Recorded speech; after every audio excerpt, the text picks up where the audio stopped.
I always tell people the number one thing you need to know is world-class tax strategy, because it can save you more money than any investment you likely are ever going to make.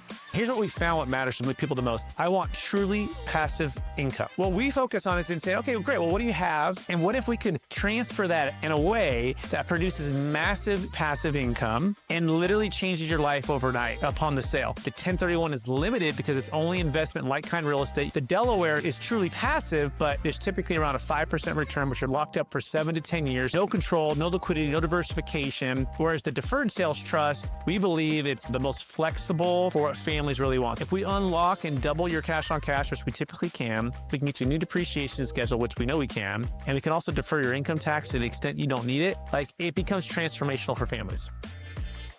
What's up, Brett? Good to have you on the show. Justin, it's great to be here. Thanks so much for having me.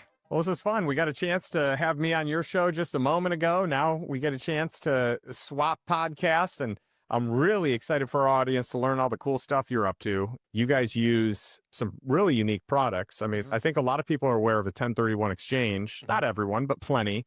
I think less people are aware of what a Delaware Statutory Trust is.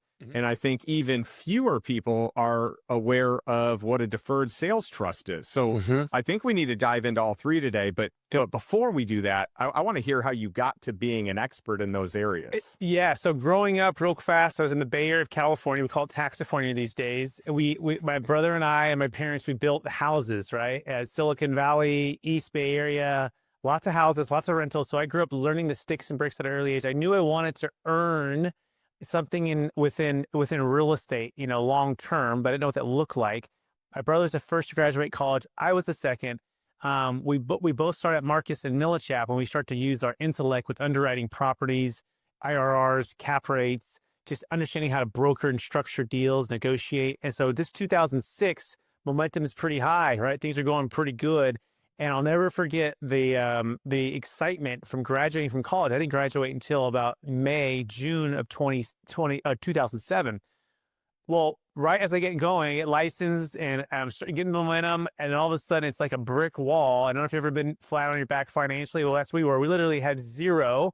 I had to borrow $5,000 from my dad. I had to speak with my wife and say, look, we need to move with our brother to a small condo if we want to survive this thing. We need to borrow money. But I want to stay at Marcus and Millichap because I'm learning a lot. I feel like I'm called to this.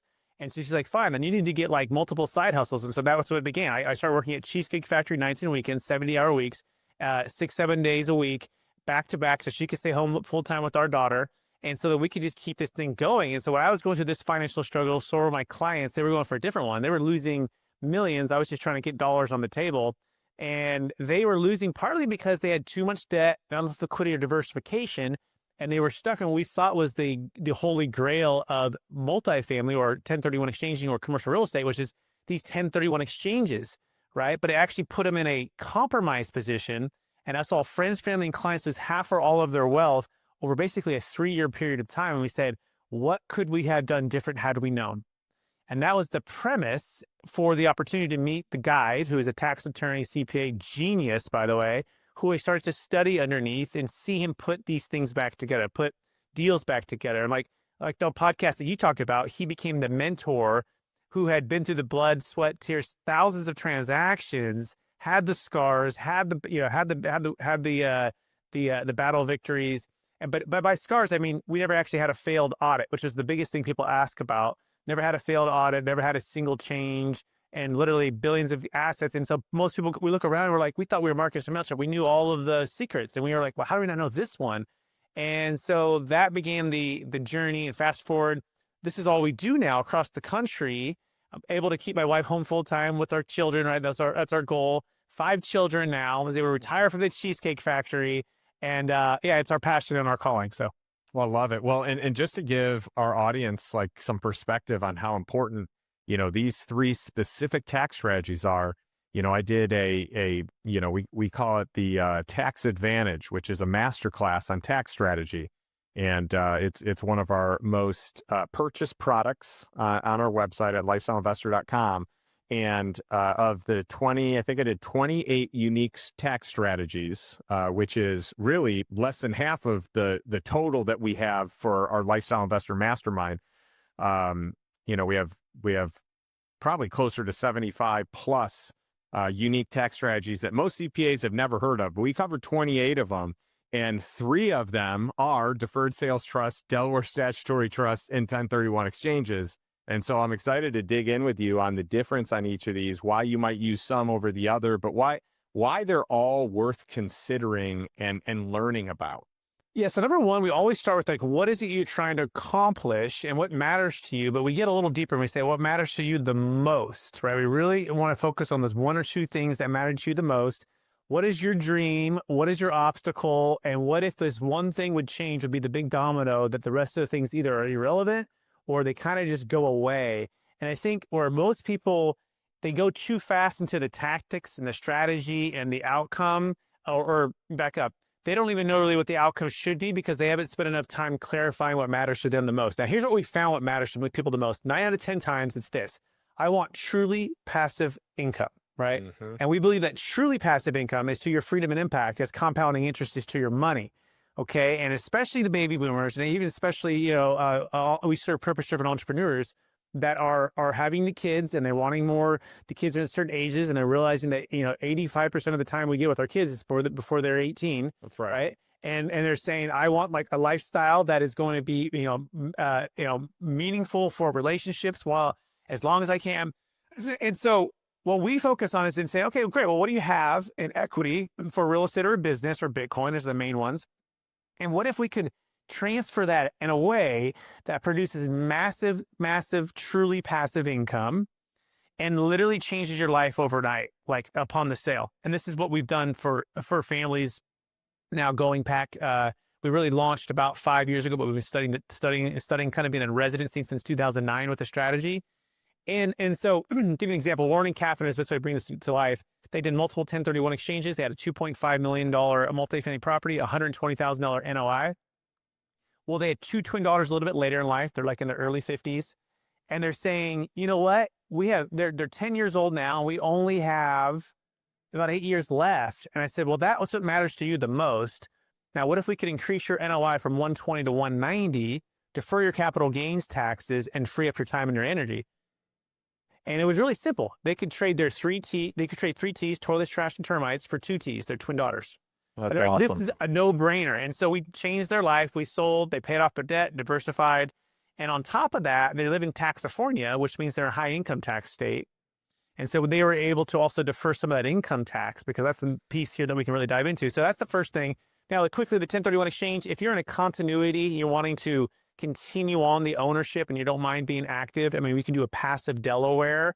But again, what are you trying to achieve? A lot of the equity versus interest rates are still not very attractive, to be quite honest, unless you're buying something on basis at lower price per units. But even then, the 5 to 6 to 7% is still what we're seeing, maybe on cash return.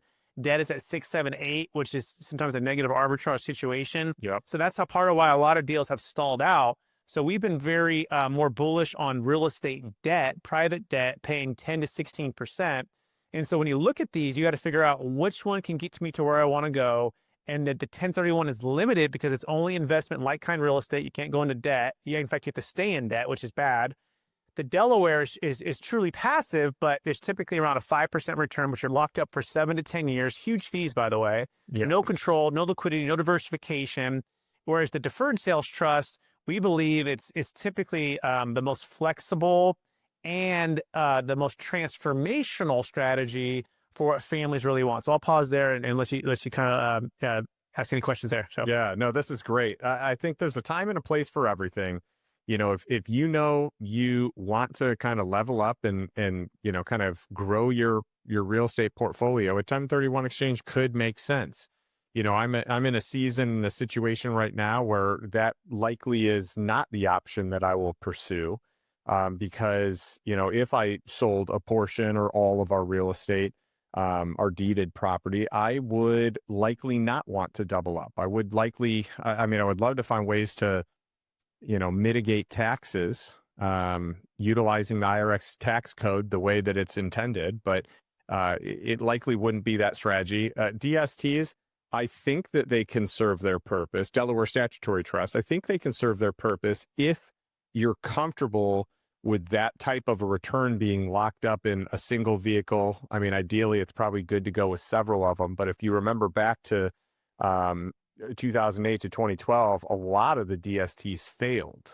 There were a lot of them that went out of business. With train wrecks, right? They're more and more nice ticks, tenant and commons. And we're so glad we stayed away from those with our clients during that time. Now, we didn't know before the '08 crash. I didn't learn about the Deferred Sales Trust in 2009. So a lot of these things do come in. But I mentioned a couple things. 1031 exchange only works for investment real estate. Yes. So if you're selling a business, Bitcoin, stock, primary home, artwork, collectibles, crypto, our deferred sales trust works for all of those, whereas the 1031 only works for investment real estate. By the way, the Delaware 1031 only works for real estate, okay, investment real estate. And so I actually call the Delaware 1031 and the regular 1031, we call that Blockbuster, right? And we call ours Netflix, right? It's a good analogy. You don't have to return in 3 days.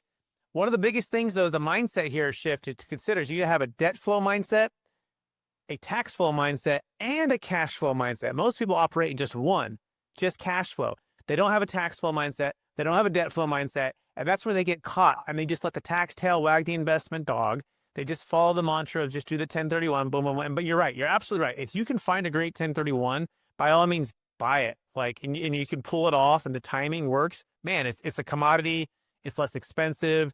We're a third-party trustee. You don't have to give up any controls. You can, at least only for 45 days to 180. And you can just continue to do that. And we love it when you can find a great deal. We have the best 1031 exit plan, by the way. We're one of the few that has done Delaware's 1031s and Deferred Sales Trust and closed all three of those. So we're experts in all of those. The question is sometimes you need a bifractured one. We're working on a large opportunity right now for a seller who has this debt over basis issue. And what we're seeing with the 1031 challenges is that if you sell and your debt is low right now and you go to try to exchange before your debt adjusts, well, it's so out of balance that you might not even qualify for the debt. The deal doesn't make a lot of sense to buy anyways, and it's going to sink the entire ship. And so what you got to say is, hey, let me do a debt flow. How do I get out of debt right now if it's going to sink my ship? And this is where we come in. We call it the Dave Ramsey debt-free plan. We do a partial Delaware zero coupon into something like an Amazon warehouse where you have a low loan to value, about 20%, that replaces the debt over basis and gets the debt out of your name. So that's number one, just get the debt out of your name. Number two, we can go into the deferred sales trust with the remainder. And now it's like you have a fresh set of dry powder, right? And you can start putting into private businesses. You can put into private debt. You can put it into some Bitcoin. You could do your model we talked about with like the UBS family offices, and you can follow their whole asset allocation, right? And just think about that, right? You have the ability to dollar cost average with what we do. You have the ability to be out of debt with what we do, liquidity, diversification. You can also do your own deals. You can be an entrepreneur, so you don't have to be completely passive. And this is where, once you understand, you peel back the onion, where people get caught is they just don't know how to execute on these things. They get overwhelmed because their CPA hasn't heard about it, and they just go, oh, I'll just do the 1031 because I'm fearful that I don't know what I don't know. Or it's like, hey, well, we're here to guide you and educate those folks and even level up your team to do this. And then once you see it and once you experience Netflix, you're not going back to Blockbuster. Yeah, makes tons of sense. So let's peel back the onion here. Let's talk about it. So what is a deferred sales trust and how does it work? Because I've got to imagine we have a lot of people in our audience that, in our mastermind, we've had over 50 people have exits in the last few years. So our larger audience is much greater than that. And so I would imagine at any given time, you have people that are literally sitting on cash from an exit or just about to exit. Yeah, so a simple answer, a deferred sales trust is a business trust that's combined with installment sale reporting, okay? There's a 1.0 and a 2.0 version. I'll start with the 1.0, okay? Now, what is installment sale reporting or what is an installment sale? Well, if Justin owned a building for $10 million and he owned it in California, he had a zero basis, he's going to pay it probably about 37 to 40% in capital gains tax and depreciation recapture.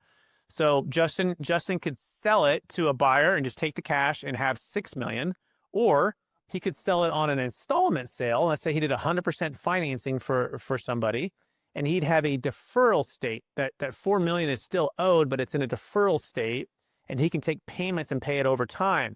So we all know installment sales. It's simple. We know seller carrybacks. There's a number of reasons why people don't typically do them.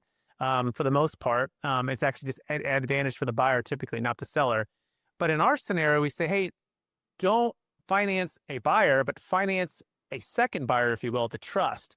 First sell it to the trust, and the trust will sell it to the buyer. So that's how it works. It's a simultaneous close, and this is the great part about it. The trust buys it for $10 million from you, Justin, and sells it for $10 million to the buyer that you already had lined up.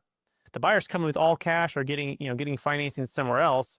They get everything they bargained for. They're gone, and the trust gives you a promissory note back for $10 million. Let's make it at 8 or 9%, maybe 10% rate, right? And the funds hit Charles Schwab, and now they're liquid, and then we can start to invest wherever you would like. You can use a financial advisor if you'd like. We could put it back into your own private fund, Reg D fund, which is beautiful thing about this, right? Because you can't 1031 into a Reg D, right? But the trust can invest as a passive investor into this. You can go into whatever you want, but that's simply how it works. Real quick on the track record, close to 30-year track record, thousands of transactions, billions and billions and billions of assets sold using it. And there's been about 2.5 dozen no change audits. So there's never had a change. And so that's the really important part. So I'll pause there. Justin, what you think about that?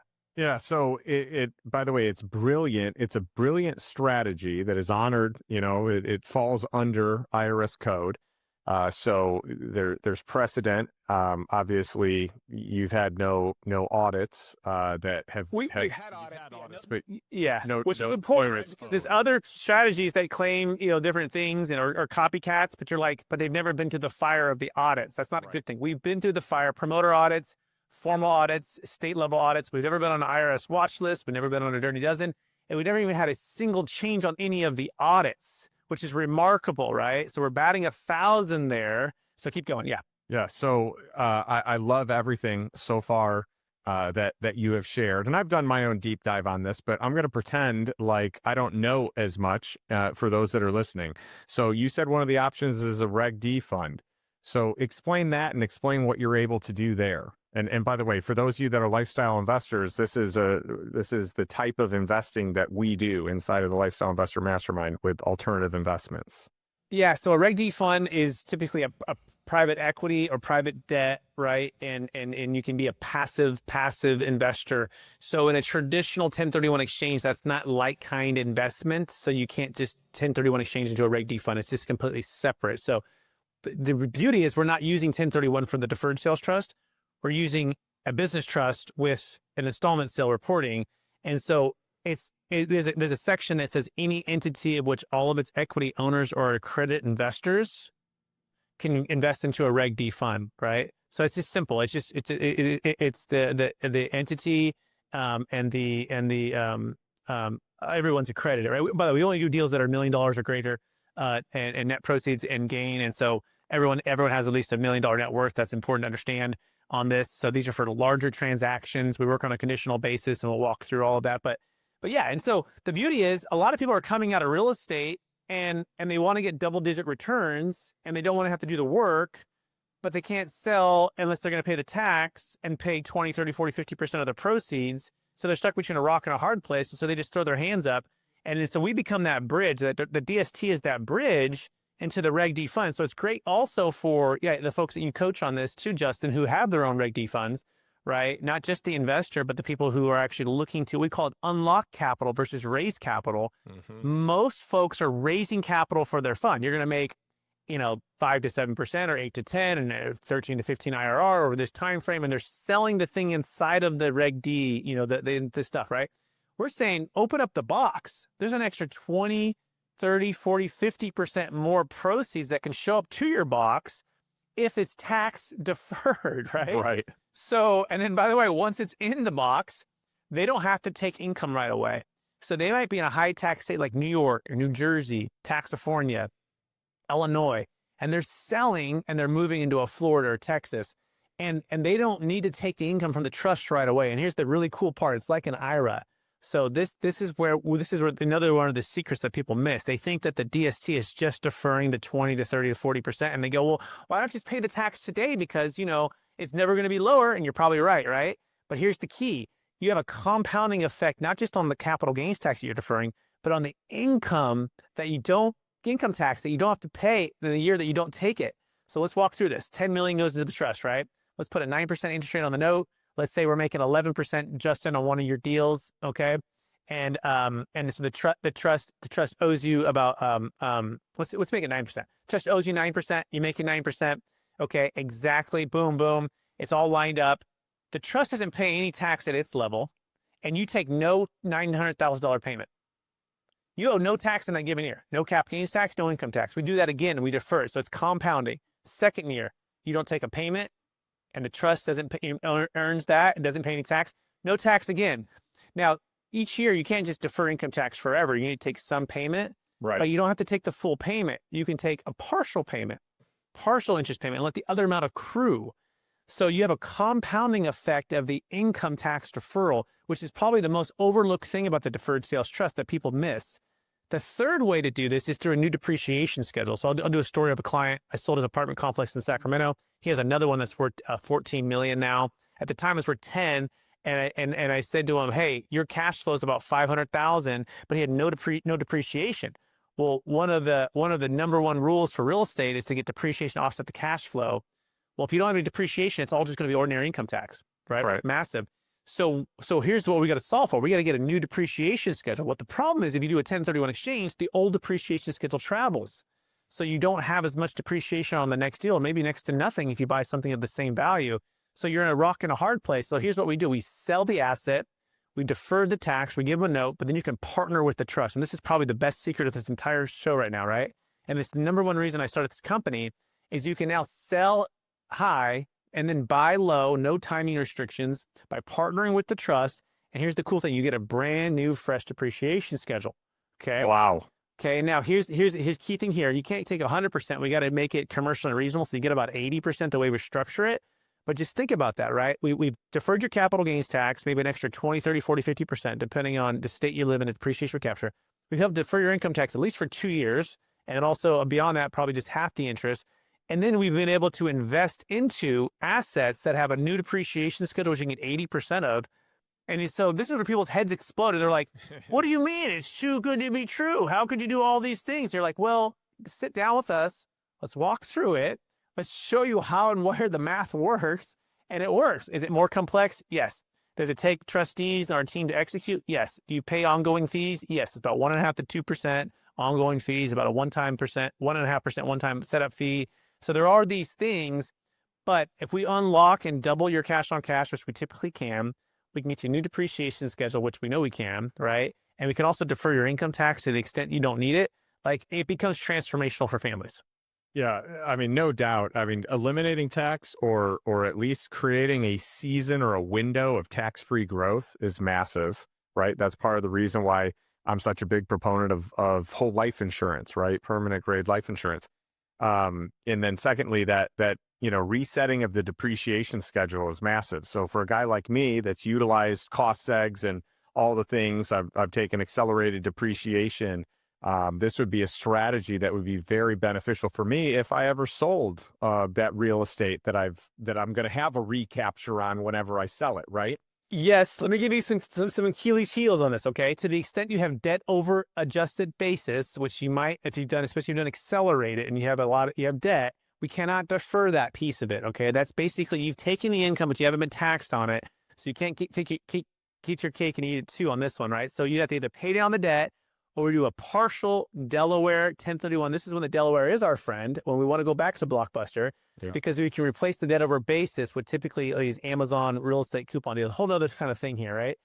The other part of it is it depends if it's 1245, 1250, accelerated and the amount that it's been, how long you've owned the property. There's some Achilles heels to that. The last thing I'll say is we have a 2.0 version that typically can also help with the accelerated portion, okay? This 2.0 is outside of installment sale reporting, and it removes it outside your taxable estate. So any listeners who have a massive, 10, 20, 100 million, $1 billion business real estate exit, you have what's called a death tax issue. If you've seen the show Yellowstone, Kevin Costner has $1 billion worth of land in Montana. Beth, the daughter, is like, hey, Dad, you got to sell the land. And he goes, but I'm not going to sell the land. It's in the family forever. Like, but Dad, if they kill you, the death tax is going to kick in and they're going to take the land anyways. And Kevin goes, I'm not going to sell the land. And then so this is where I get up and I scream. I go, Kevin, use the DST 2.0 and we'll eliminate the estate tax. Yes, you have to sell the land while you're still alive, but there's no life insurance, no gifting, no charity required. Okay. And this is powerful because all the other strategies tend to have to be very expensive with life insurance. Nothing wrong with life insurance, by the way.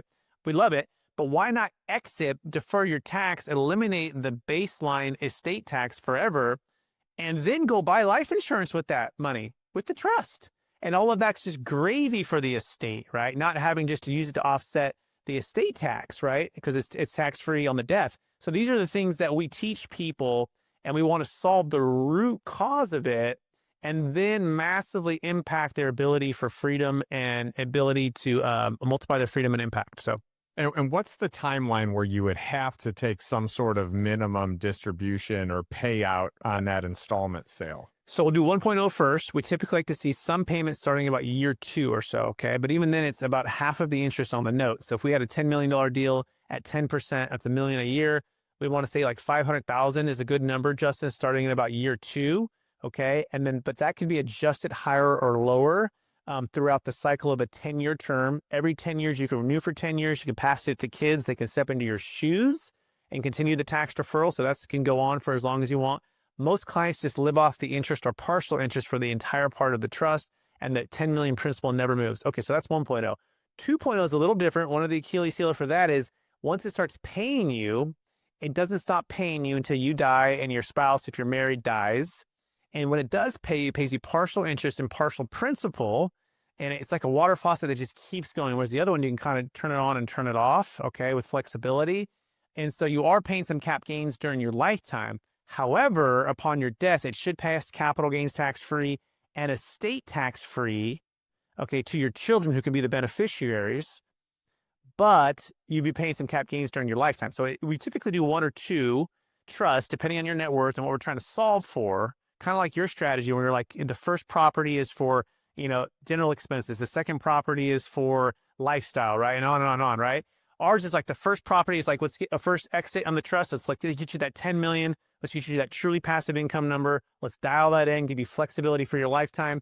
Anything above 10 million, generally, we're working out, getting outside the taxable estate, and then sometimes we're doing a little, maybe 20 or 30 on the 1.0, depending on, where you're at and what your needs are. We're going to design it, but there should never be more than 2 trusts, your family, and you can exit as many assets as you want, Bitcoin, business, real estate, all into these 2 trusts, and then simply get promissory notes back. And so you're collecting promissory notes is a good way to think about it versus just being an owner of property.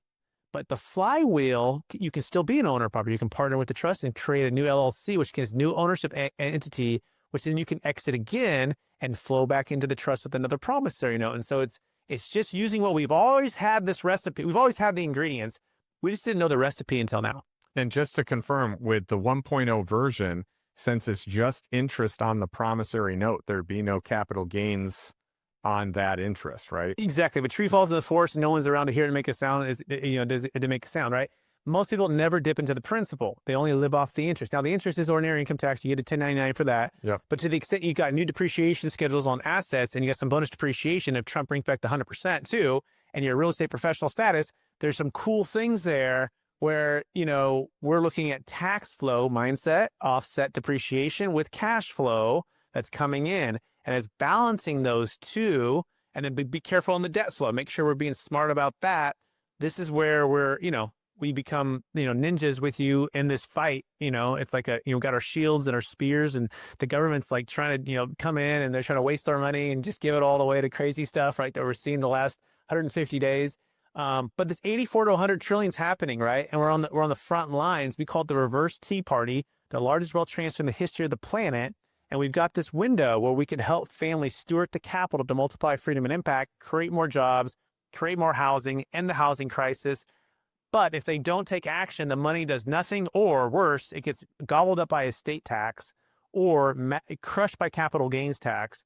And so this is where we come in and we need to build these plans. You got to set it up prior to the close of escrow. You got to get with us early. We also have the best 1031 exit plan that gives you the ability to do a little bit of both. So those are probably the things that I would say. And I know we're pretty much out of time, Justin. What do you think? We are. Well, real quick, just recap the fees on this so people can understand that. Yeah, so I'll do a simple deal. Let's say it was $1 million deal. It's $15,000 one time to the tax attorney, covers lifetime audit defense. He's my business partner. He's amazing, okay? Our fee as a trustee, we're on the AUM or the net proceeds. Let's say it's $1 million. We're about 1.5% to 2% on a recurring basis. However, we cash flow our fees and we typically return 7, 8, 9, 10% compounding net of our fees. Okay. And so we'll find great groups like Justin and investing in different groups. We'll get a balance, let's say a balance 10%, a net you 8, right? Let's say, or we can get 12, but depending on your risk tolerance, you can net you 10, right? And so these are the kind of things that we look at and we cash flow that, but that's how we make our money on a recurring basis as trustees. Very good. And where can people learn more about you, Brett, and what you're doing, your book, everything? Yeah, go to capitalgainstaxsolutions.com, everybody, okay? You can check out our book called Building a Capital Gains Tax Exit Plan. And here it is right here. And it's on Amazon. And it's got Kevin Harrington from Shark Tank. We got Tony Robbins, CPA in there as well. I wish I would have known Justin when we got it because he would have had it. He would have been in here. We have Don Winter in the book. We've got all these amazing people, but basically it's our journey from zero to where we just talked about in the last 30 minutes. I want you to check it out and just go to capitalgainstaxsolutions.com or just look up Building a Capital Gains Tax Exit Plan on Amazon. Love it. Well, thank you so much for spending the time with us today. This has been awesome. And I love wrapping up with one last thing. I ask a question every week of our community. And for those of you that are watching or listening, here's my question. What is one step you can take today to move towards financial freedom and really just move towards the life that you truly desire on your terms? So again, not a life by default, but a life by design. Thanks. We'll catch you next week.